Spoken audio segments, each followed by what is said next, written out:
Muito bem-vindos a todos. Vamos começar com a nossa leitura dos mantras de vida de Loester. Ninguém é perfeito na Terra. Se tolero o sábio que errou com muito mais vantagem, devo perdoar o ignorante. Se o meu organismo me pede variedade de alimentos, a minha mente e o meu coração carecem de águas filosóficas de todos os poços. Procuro conhecer todos os livros, mas, em primeiro lugar, retirar deles o que me convém. Sou simples no falar, porém faço compreender tudo o que quero dizer. Quem conversa comigo, por pouco que seja, sai valorizando a boa fala. Respeito o direito dos animais e defendo os valores das plantas. Confiro todos os dias se já cumpri os meus deveres diante da vida e perante a minha consciência. E a resposta é a tranquilidade que desfruto. Nunca deixo de orar por aqueles que passaram pela terra indo para o além. E sinto a gratidão desses companheiros pelo otimismo que tenho para o trabalho da caridade e o empenho que desfruto pelo amor. Eu sou a paz, porque penso, falo e trabalho por ela em todas as suas nuances. Muitas pessoas me toleram, sei disso, e para mim é um estímulo, para que eu possa tolerar também. Tenho muita liberdade de falar, por isso mesmo escolho o que vou dizer. Com todo esse esforço de aprimoramento interior, as pessoas que me ouvirem se sentirão felizes e eu mais ainda por lhes dizer a verdade.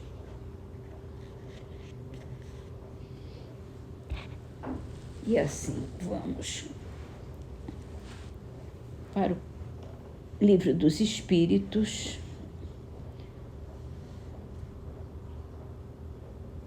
é o capítulo do direito de justiça, de amor e de caridade. No item direito de propriedade, a pergunta 882. O homem tem direito de defender os bens que tenha conseguido juntar pelo seu trabalho? Deus não disse, não roubarás, e Jesus não disse, dai a César o que é de César? E a nota de Kardec diz assim: o que por meio do trabalho honesto o homem junta constitui legítima propriedade sua, que ele tem o direito de defender, porque a propriedade que resulta do trabalho é um direito natural, tão sagrado quanto o de trabalhar e de viver.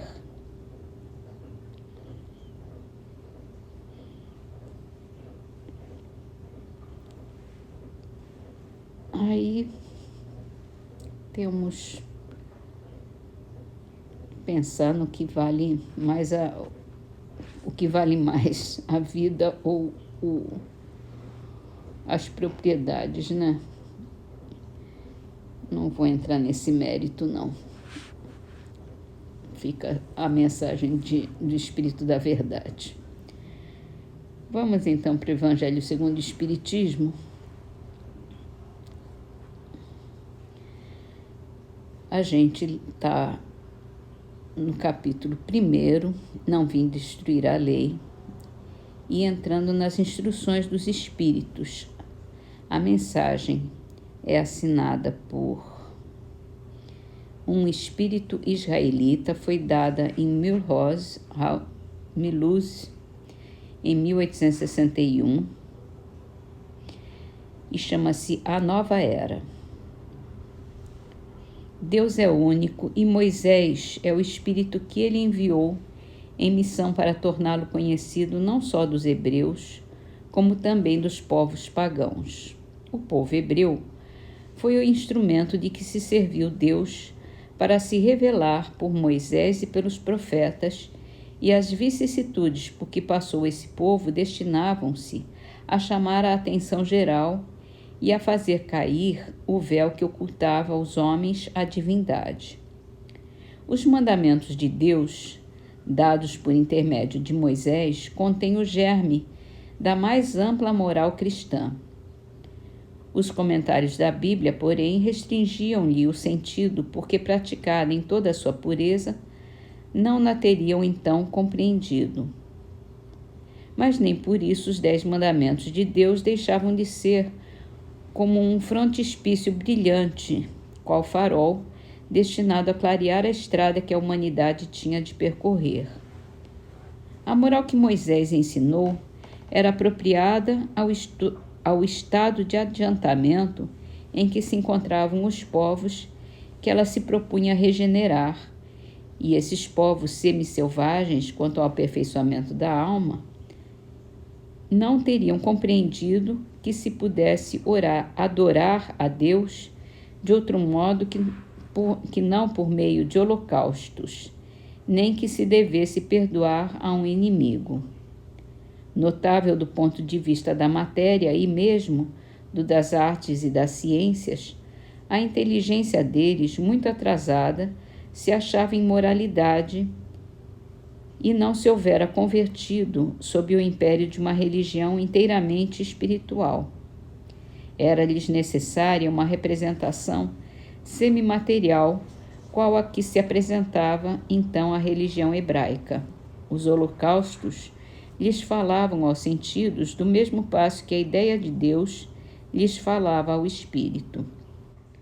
O Cristo foi o iniciador da mais pura, da mais sublime moral, da moral evangélico-cristã que há de renovar o mundo, aproximar os homens e torná-los irmãos, que há de fazer brotar de todos os corações a caridade e o amor ao próximo e estabelecer entre os humanos uma solidariedade comum, de uma perfeita moral, enfim, que há de transformar a terra, transformando-a morada de espíritos superiores aos que hoje a habitam. É a lei do progresso, a que a natureza está submetida, que se cumpre. E o Espiritismo é a alavanca de que Deus se utiliza para fazer que a humanidade avance. São chegados os tempos em que se hão de desenvolver as ideias para que se realizem os progressos que estão nos desígnios de Deus. Elas têm de seguir a mesma rota que percorreram as ideias de liberdade, suas precursoras. Não se acredite, porém, que esse desenvolvimento se efetue sem lutas. Não.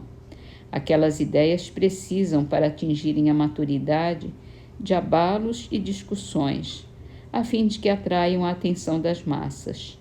Uma vez isso conseguido, a beleza e a santidade da moral tocarão os espíritos, que então abraçarão uma ciência que lhes dá a chave da vida futura e descerra as portas da felicidade eterna.